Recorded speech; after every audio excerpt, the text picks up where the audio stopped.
This is National Native News. I'm Jill Freitas. The states that share the Colorado River have a new federal framework in place for managing the embattled waterway. But as KNAU's Chris Clements reports, the impacts of the Fed's strategy on tribal nations is less clear. The new framework from the U.S. Bureau of Reclamation could result in steep cuts to the Central Arizona Project, a delivery system for Colorado River water.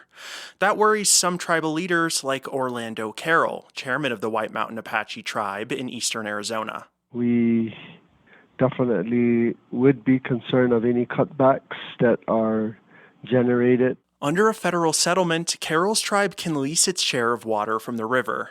But at least his tribe's water rights have been spelled out. Other tribes, like the Navajo, Hopi, and San Juan Southern Paiute, are watching the feds put out a Colorado River management plan for the states, while their own water rights in Arizona remain unquantified.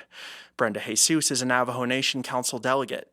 I just don't understand that they've gotten their water rights decree, yet in the year 2026, the Navajo Nation doesn't have any. A settlement to give the Navajo Nation its water rights in Arizona is still under consideration in Congress. For KNAU, I'm Chris Clements in Flagstaff. Golden King crab season opened August 1st in the Aleutian Islands. This year, the total allowable catch for the region is 13% higher than it was last season. Ethan Nichols is an area management biologist with the Alaska Department of Fish and Game based in Dutch Harbor. He says this reflects a sizable increase for the western area of the fishery at over 1.5 million pounds this season. The quota in the east this year is a very slight decrease from last season. It's down 4%. In the western area, it's a large increase this year. It's a 79% increase. Due to the size of the fishery, it's split into different management areas, one east of Atka and the other to the west, each with their own harvest levels. The east has more fishable depths or more fishable grounds as you get further west, and much smaller islands that drop off quicker. That means better fishing in the eastern area. Even with a slight decrease in allowable catch this year, the eastern area's limit is still more than double that of the west limit at over 3 million pounds.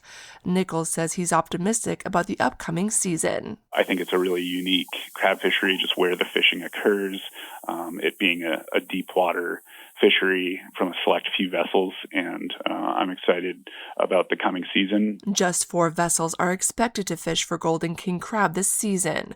The fishery was worth $29.5 million at the dock last year, according to preliminary figures from Fish and Game. This year's season ends next April. This story was provided by KUCB's Katie Ruther. Tribal historic preservation leaders are voicing concerns over proposed changes to the federal review process for projects that could affect sacred sites and cultural resources. The Advisory Council on Historic Preservation voted to advance a proposed rule revising Section 106 of the National Historic Preservation Act, a key law requiring federal agencies to consider impacts on historic properties and consult with tribal nations. The National Association of Tribal Historic Preservation Officers says the proposal would weaken tribal consultation, narrow protections for places of religious and cultural significance, and give federal agencies greater authority over the review process. The proposal now heads to federal review before it's published for public comment. I'm Jill Freitas.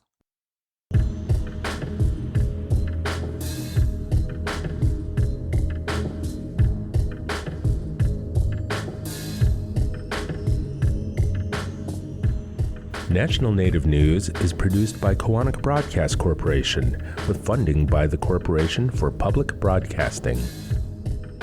Support for law and justice-related programming provided by Hobbs, Strauss, Dean & Walker, LLP, a national law firm dedicated to promoting and defending tribal rights for over 40 years. More information available at hobbsstrauss.com. Hear that?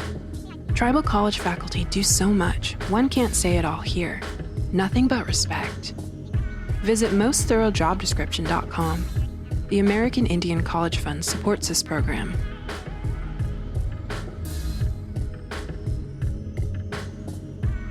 Native Voice One, the Native American Radio Network.